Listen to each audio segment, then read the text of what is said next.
We're in New Lanark in Scotland, near Old Lanark, which is just called plain Lanark. This is the house of Robert Owen, a reformer, a philanthropist, and also a skilled pioneer of cotton manufacture.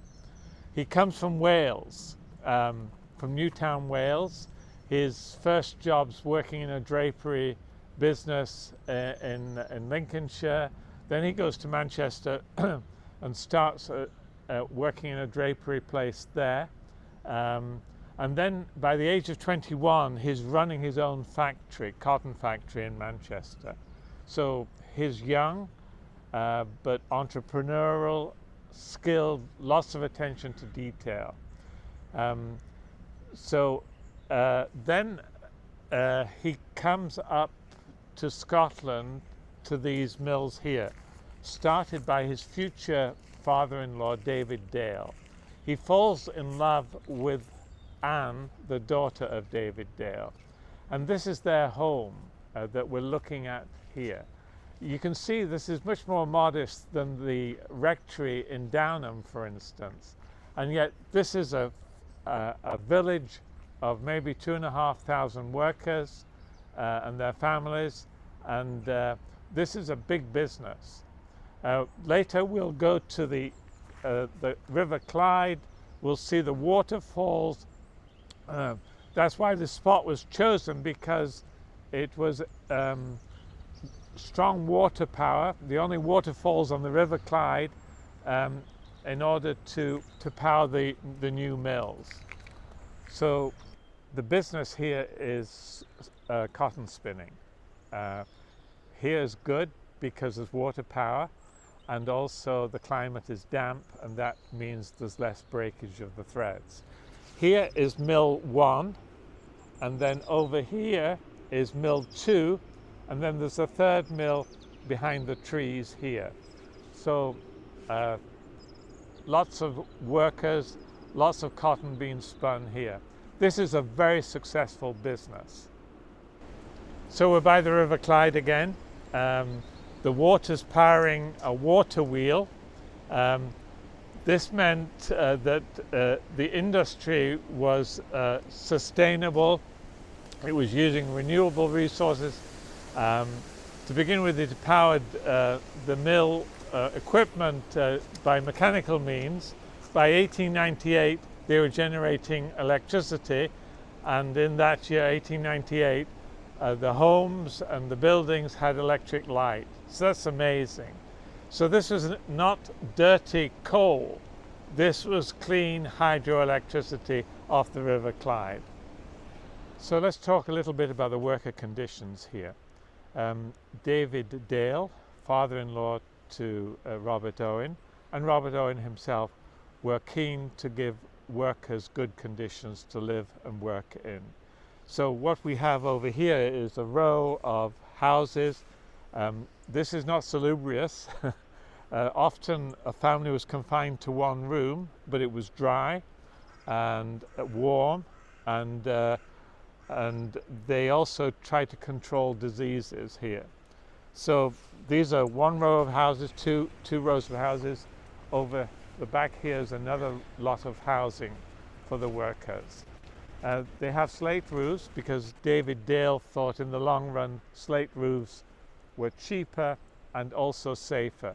If you use thatched roofs and a spark comes, you can set the whole building on fire.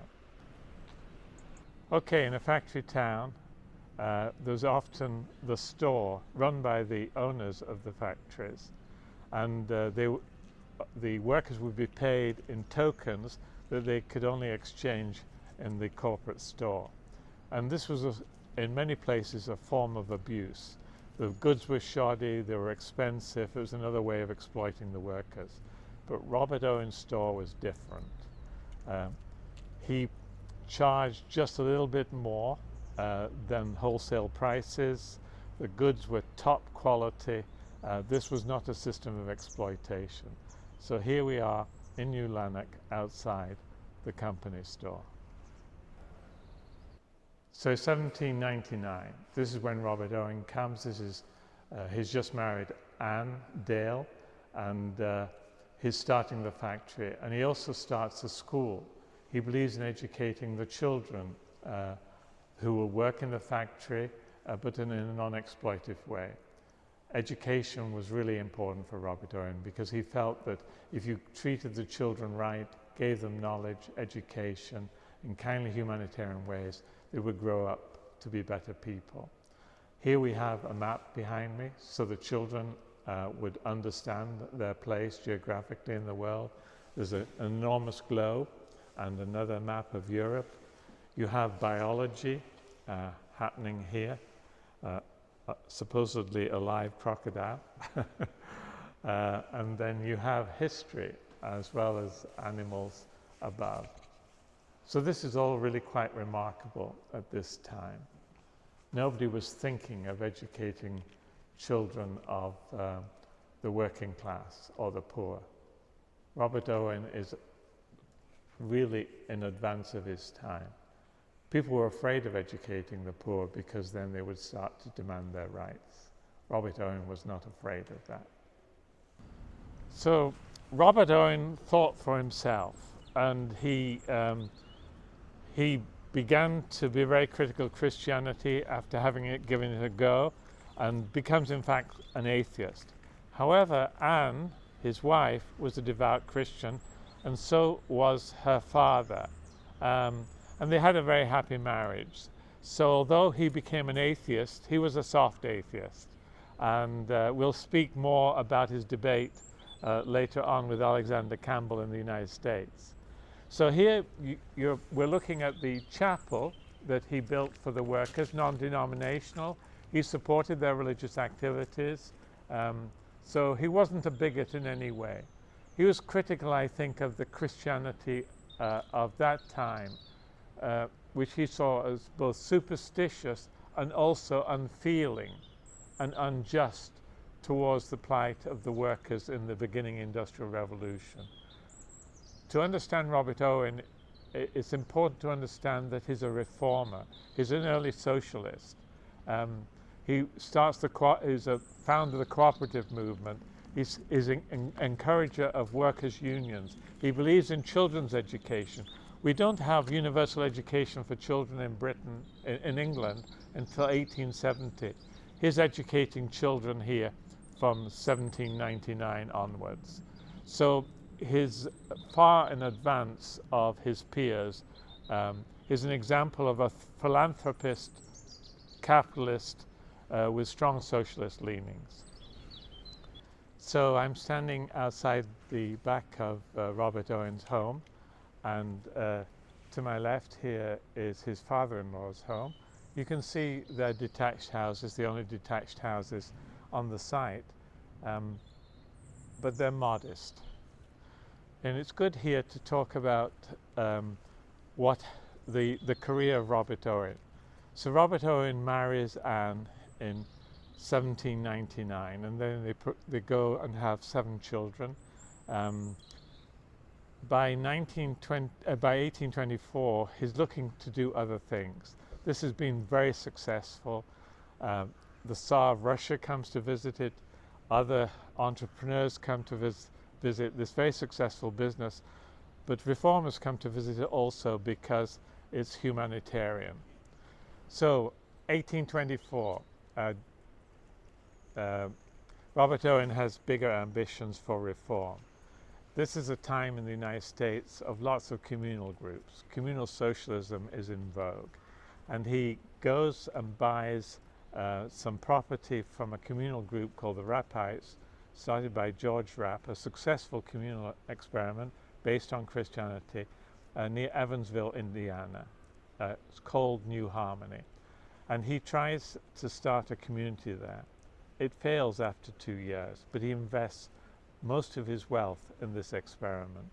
Now, why does it fail? Partly because the Scottish workers were more subservient and grateful to Robert Owen, and Americans were more bolshy, if I could use that term, more independent thinking. So that was a difference between the two groups of people. The other thing is that here in New Lanark, Robert Owen is on the ball. Great attention to detail. He's involved every day in the running of the mills here and the community. He was laid back, not really involved in New Harmony, and it suffered because he didn't pay attention. He was just swanning around the country in some ways, giving talks and enjoying large audiences. So by 1826, New Harmony has failed. But what it stands for is, in the end, all achieved. And then we should go to April 1829, Cincinnati in Ohio.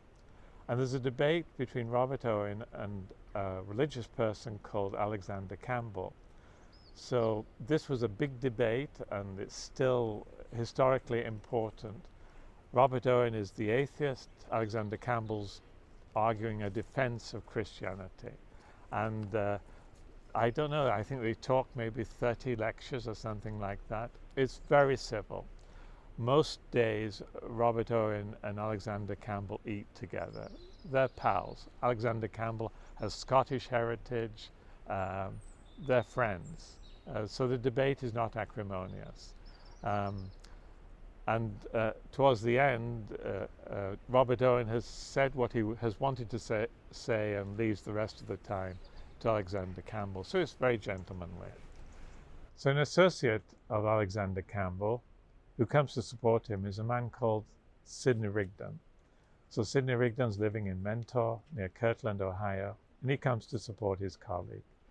Now, as the debate goes on, in fact, he's persuaded by Robert Owen that communal living is the way to bring the kingdom of God on earth. So he's convinced by Robert Owen's arguments. He goes back to Mentor. His congregation is divided into two communes based on Acts 2, because Sidney Rigdon's a Christian minister and knows his Bible, and they start this communal living. In 1830, in the autumn of 1830, Polly P. Pratt comes through, a friend of Sidney Rigdon, and comes to give him a copy of the Book of Mormon. Sidney Rigdon reads the Book of Mormon through.